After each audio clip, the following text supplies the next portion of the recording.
Doctor Anees bag ने किया एक शाम एकता के नाम मुशायरे का भव्य आयोजन। आप देख रहे हैं अब Bareilly update news channel. Bareilly में शनिवार को सिविल लाइंस स्थित IMA हॉल में सपा नेता डॉक्टर अनीस बेग द्वारा एक शानदार मुशायरे का आयोजन किया गया। मुशायरे में आए कवियों ने अपनी कविताओं, शायरी से समा बांध दिया। इस कार्यक्रम में समाजवादी पार्टी से शमीम खां सुल्तानी, शुभलेश यादव, प्रमोद बिष्ट, अशोक यादव, एडवोकेट हुरिया रहमान, हरिओम प्रजापति, दीपक बाल्मीकि, दिलीप बाल्मीकि, खुसरो मिर्जा, ओम प्रकाश मौर्य, जमुना प्रसाद मौर्य, डॉक्टर शाजिब अंसारी, डॉक्टर गयासुल अंसारी, ओमपाल प्रजापति अवसर पर बरेली और बाहर से आए कवियों को डॉक्टर अनीस बेग ने फूलमाला और शॉल पहनाकर सम्मानित किया। मुशायरे में भारी संख्या में लोग मौजूद रहे, जिन्होंने मुशायरे का जमकर आनंद लिया। कार्यक्रम को संबोधित करते हुए सपा नेता डॉक्टर अनीस बेग ने कहा कि यह पहल बरेली के एकता कला और संस्कृति को बढ़ावा देने के लिए एक सराहनीय प्रयास है। समाजवादी पार्टी हमेशा से कला और संस्कृति को बढ़ावा देती रही है। कवियों, लेखकों और शायरों का सम्मान पार्टी के द्वारा हमेशा किया गया है।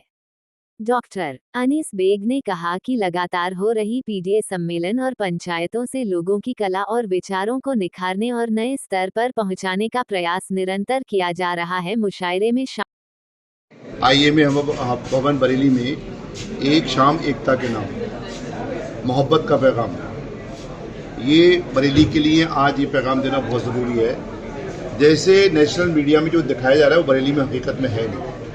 ये शायर बहुत दूर दूर से आए हैं, मनका देवी जी आई हैं और बाकी कैफी साहब आए हैं, सलीम भाई हैं, बहुत दूर से शायर आए हैं। उन्होंने देखा बरेली का माहौल कितना अच्छा है। यहाँ पर बरेली की तहजीब रही है, यहाँ पर गंगा जमनी तहजीब रही है। हिंदू, मुस्लिम, सिख, ईसाई, बौद्ध, जैन सब लोग इतना प्यार से मोहब्बत से रहते हैं। शायद बरेली की मिसाल दी जाती है। ये आला हज़रत और नात नगरी है।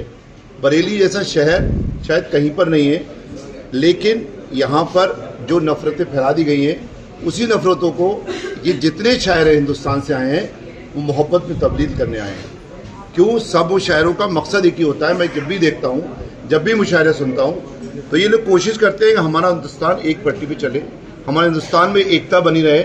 हमेशा एकता की बात करते हैं और ये सब लोग और खुद डॉक्टर अनीस बेग एकता की मिसाल हैं इस बरेली के लिए, और यही हम चाहते हैं। इसलिए हमने इस शाम का नाम तो इसका था इश्क नहीं आसान, लेकिन मौके के हिसाब से हमने कहा देखो ये बहुत ज़रूरी है कि इसका नाम हम लोग एक शाम एकता के नाम और ये मोहब्बत का पैगाम ये नाम दिया है। और मैं शायरों से भी ये कोशिश करूँगा कि आप जो है एक दो शेर एकता के नाम ज़रूर पढ़ें। इस शहर को और बरेली शहर को और पूरे हिंदुस्तान को एकता की बहुत ज़रूरत है। पार्टी कोई हो, कोई लड़े, पार्टी आती रहती जाती रहती हैं, है ना, गवर्नमेंट आती रहती जाती रहती है, लेकिन हम लोग जो भारत के लोग हैं वो एक होना चाहिए, एक ही मोहब्बत जाना चाहिए। और एक ही देखिए, जहाँ पर हम लोग कब बाहर से अटैक होता है कोई, अगर बाहर से मुल्क हम लोग सब एक मुट्ठी में बन जाते हैं, तो हम लोग अंदर रहते हुए एक मुट्ठी में क्यों नहीं बन सकते? अगर एक मुट्ठी में बन जाएंगे हम लोग, तो हमारा सपना जो एक विकसित देश का, वो विकसित देश जरूर बनेगा। लेकिन उसके लिए हमें ये सब चीज़ें छोड़ना पड़ेगी, आपस में मोहब्बत करना पड़ेगी, नफरतों को ख़त्म करना पड़ेगा। जो जहरीली हवाएं हैं, उस जहरीले हवाओं को मोहब्बत की हवाएं देना पड़ेंगी हम लोग को, तभी हम लोग कामयाब हो सकते हैं। बरेली वासियों को डॉक्टर अनीस बेग आज क्या मैसेज देना चाहते हैं इस मंच के माध्यम से? यही मैसेज देना चाहता हूँ कि जो हो गया उसको वापस नहीं आ सकता, लेकिन आगे आने वाले, अब देखिए जिस जब से हुआ है, जब से अब बिल्कुल शहर शांत है। कोई बच्चा, इनके हिंदू भाइयों को सलाम करना चाहूँगा, मुसलमान भाई को सलाम करना चाहूँगा, कोई बच्चा रोड पे निकल के नहीं आया। उन्होंने सोचा कि हमारे शहर की फिजा बिगड़ जाएगी।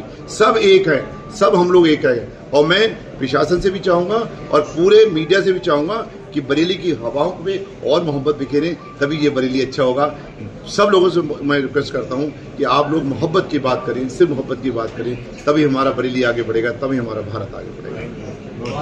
ये तो मुशायरे में हम जाते ही रहते हैं हर जगह, और मुशायरे हमेशा अमन का और मोहब्बत के पैगाम देते हैं। तो यहाँ पर भी, इस मुशायरे में भी हम इसीलिए आए हैं कि आप सब लोगों को मोहब्बत का पैगाम दें, इंसानियत का पैगाम दें, एक दूसरे से जुड़ने का पैगाम दें।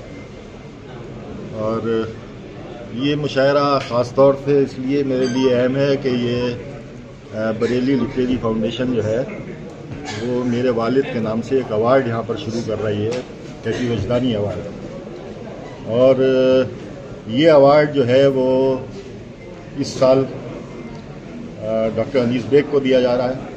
तो अदब लिखने वाले बहुत हो गए आजकल के ज़माने में, अदब फैशन में आ गया है, लेकिन अदब नवाज लोग, अदब दोस्त लोग अभी भी शहरों में बहुत कम हैं जो कि इस तरह की चीज़ों को इनकरेज करते हैं, प्रमोट करते हैं। तो समाज सेवा तो अनीस बेग साहब करते ही हैं, लेकिन ये जो अदब की फील्ड में जो कुछ भी जितना सबकी हिम्मत बढ़ा रहे हैं नौजवानों की और ये सारी चीज़ें, तो वो अवार्ड अनीस बेग साहब को दिया जा रहा है, इसकी मुझे बहुत खुशी है। शुक्रिया। संदेश एक ही है, सबको एक ही मंजिल तक जाना है, बस सबके रास्ते अलग हैं, सबके शब्द अलग हैं, लेकिन भावनाएं सबकी एक ही हैं, सब एकता चाहते हैं। और एक कवि और एक शायर जो है वो हमेशा समाज को जोड़ने की बात करता है। जो सच्चा शायर और कवि है वो कभी समाज को तोड़ने की बात नहीं करता है। तो मैं भी यही संदेश देना चाहूँगी कि हम सब एक हैं, और बाहर जो विभिन्न देश हैं वो भारत हमारा एकता के लिए जाना जाता है। तो हम ये कोशिश करें कि हमारा भारत एक था और एकता के लिए ही जाना जाए। बहुत बढ़िया। आज जो यहाँ पे एक शाम एकता के नाम का प्रोग्राम चल रहा है, उसके बारे में क्या बताना चाहिए?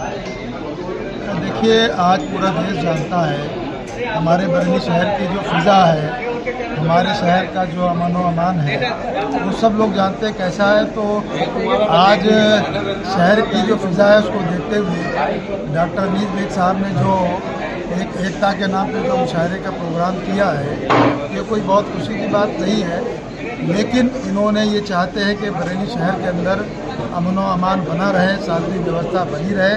तो इस मुशायरे में क्योंकि हर जात बिरादरी के लोगों को आमंत्रित किया गया है, और आप देख भी रहे होंगे इस मुशायरे में हर तबके के लोग आए हैं, और इस मुशायरे से हम अपने बरेली महानगर के अंदर और प्रदेश और देश के अंदर एकता और शांति का पैगाम देने का काम कर रहे हैं, और इस मुशायरे से ये संदेश भी जाएगा, मुझे ऐसा लगता है।